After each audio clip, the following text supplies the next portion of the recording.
Vous est-il déjà arrivé de finir une journée, une semaine, voire un mois, et de vous demander où est passé le temps ? Vous avez coché toutes les cases, répondu à tous les emails, honoré tous vos rendez-vous. Vous avez été productif, efficace, vous avez couru partout. Et pourtant, en y repensant, vous avez l'impression d'avoir regardé un film en accéléré. Un film dont vous étiez le personnage principal, mais sans vraiment ressentir les scènes. C'est un sentiment étrange, cette sensation de traverser sa propre existence en pilote automatique. On fait, on agit, on planifie, mais on ressent peu. On est physiquement là, mais notre esprit est déjà ailleurs, à la prochaine tâche, au prochain objectif, à la résolution du prochain problème. C'est le grand malaise de notre époque. On est tellement occupé à construire notre futur qu'on oublie de vivre notre présent. On accumule les expériences sans les savourer, comme si on collectionnait des photos de voyage sans jamais avoir senti le soleil sur sa peau ou l'odeur de la pluie. Cette course effrénée nous laisse vides, essoufflés, avec cette question lancinante. Est-ce que c'est vraiment ça, la vie ? On se dit que c'est normal, que tout le monde vit comme ça.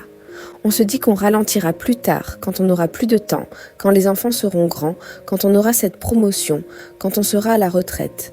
On met notre bien-être en attente, comme un colis qu'on espère recevoir un jour, sans savoir quand il arrivera. Mais à force d'attendre, on passe à côté de l'essentiel. On passe à côté de soi. Pendant longtemps, j'ai cru que le problème, c'était le temps. Je me disais, si seulement j'avais des journées de 48 heures, je pourrais tout faire et prendre du temps pour moi. J'ai essayé toutes les techniques de gestion du temps, les agendas colorés, les applications de productivité. J'optimisais chaque minute. Et vous savez quoi ? J'arrivais à faire encore plus de choses. Mais le sentiment de vide, lui, était toujours là. Parfois même plus fort. C'est là que j'ai compris. Le problème, ce n'est pas le manque de temps. C'est notre absence à nous-mêmes. On peut avoir tout le temps du monde, si notre esprit est constamment ailleurs, on ne vivra jamais vraiment l'instant. C'est comme être assis devant un banquet magnifique, mais au lieu de goûter au plat, on passe son temps à regarder son téléphone. La nourriture est là, mais on ne la savoure pas. La vie, c'est ce banquet. On est présent physiquement, mais notre conscience est kidnappée par le passé ou angoissée par l'avenir. On traverse notre vie, on ne la vit pas. On est un spectateur de notre propre existence. Imaginez que vous marchez dans une forêt magnifique. Les oiseaux chantent, une douce lumière filtre à travers les arbres, l'air sent la terre humide. Mais vous êtes en train de penser à votre liste de courses, à une conversation tendue que vous avez eue hier ou à ce que vous ferez ce soir. Vous êtes dans la forêt, mais vous n'y êtes pas. Vous avez manqué la beauté, le calme, l'expérience. Et c'est ce que nous faisons tous les jours. Au petit déjeuner, en jouant avec nos enfants, en discutant avec un ami, nous sommes là, sans être là. Cette prise de conscience peut être un choc. Réaliser qu'on a passé des jours, des mois, des années en mode fantôme, c'est déstabilisant. Mais c'est aussi la plus grande opportunité que l'on puisse s'offrir. C'est la porte d'entrée vers une vie plus riche, plus authentique, plus vibrante. C'est la révélation que le pouvoir de changer les choses ne se trouve pas dans un agenda mieux organisé, mais à l'intérieur de nous. Alors, que faire ? La solution est à la fois incroyablement simple et profondément difficile. Elle ne demande pas d'acheter quoi que ce soit, ni de partir au bout du monde. La solution, c'est de revenir ici. Maintenant. Pas demain, pas quand vous aurez fini ce dossier important, pas quand les choses iront mieux. Maintenant. Dans cet instant précis.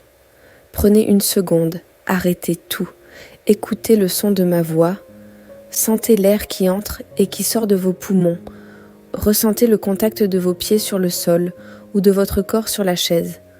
Observez une couleur dans la pièce où vous vous trouvez, juste ça. Pendant quelques secondes, vous étiez pleinement ici. Vous avez interrompu le pilote automatique. C'est ça, l'apaisement. Ce n'est pas un état permanent de béatitude, c'est une pratique. C'est l'art de ramener son attention encore et encore à l'instant présent. Quand vous buvez votre café le matin, goûtez-le vraiment. Sentez sa chaleur, son arôme. Quand vous marchez dans la rue, levez la tête, regardez le ciel, les bâtiments, les visages des gens. Quand quelqu'un vous parle, écoutez-le vraiment, sans préparer votre réponse dans votre tête. Il ne s'agit pas de nier le futur ou d'ignorer le passé. Il s'agit de ne pas les laisser voler notre présent. Le seul moment où nous sommes vraiment vivants, c'est maintenant. Le passé est un souvenir, le futur une imagination. La vie se déroule dans cet interstice fragile et précieux qu'est l'instant présent. Revenir à soi, c'est un acte de rébellion contre une culture qui nous pousse à toujours aller plus vite. C'est un acte d'amour envers soi-même. C'est se donner la permission de ressentir, de respirer, d'exister pleinement. Chaque fois que vous vous sentez emporté par le tourbillon des pensées, chaque fois que vous sentez cette déconnexion, souvenez-vous de cette invitation simple, revenir ici, maintenant. C'est la clé pour transformer une vie traversée en une vie vécue. Ce voyage vers l'intérieur, ce n'est pas une destination, c'est un chemin. Et comme tout chemin, il y a des jours où l'on avance facilement et d'autres où l'on a l'impression de faire du surplace. C'est normal. La clé est la douceur et la patience avec soi-même.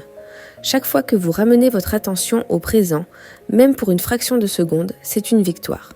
C'est un muscle que l'on entraîne. Au début, il est faible. Notre esprit s'échappe toutes les 2 secondes, mais avec de la pratique, il devient plus fort. On apprend à habiter notre corps, à habiter notre vie. Commencez petit. Choisissez une activité de votre journée, une seule, et décidez de la faire en pleine conscience. Ça peut être de vous brosser les dents. Sentez le contact de la brosse, le goût du dentifrice, le mouvement de votre main. Rien d'autre, juste cette expérience. Le lendemain, faites-le à nouveau. Peut-être en ajoutant un autre moment, comme celui de préparer votre boisson chaude. Vous verrez que ces petites pauses dans le tumulte mental sont comme des oasis.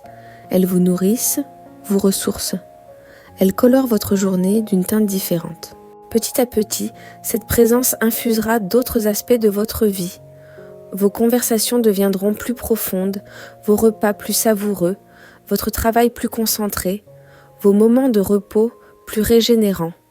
Vous commencerez à remarquer la beauté dans les petites choses, un rayon de soleil sur le mur, le rire d'un inconnu, la forme d'un nuage. Ce sont ces détails qui tissent la trame d'une vie riche et pleine de sens. La vie n'est pas une course de vitesse, c'est une danse. Et pour danser, il faut être présent à la musique, à son partenaire, au mouvement de son propre corps. La musique, c'est le moment présent. Votre corps, c'est votre encre. Et la danse, c'est votre vie.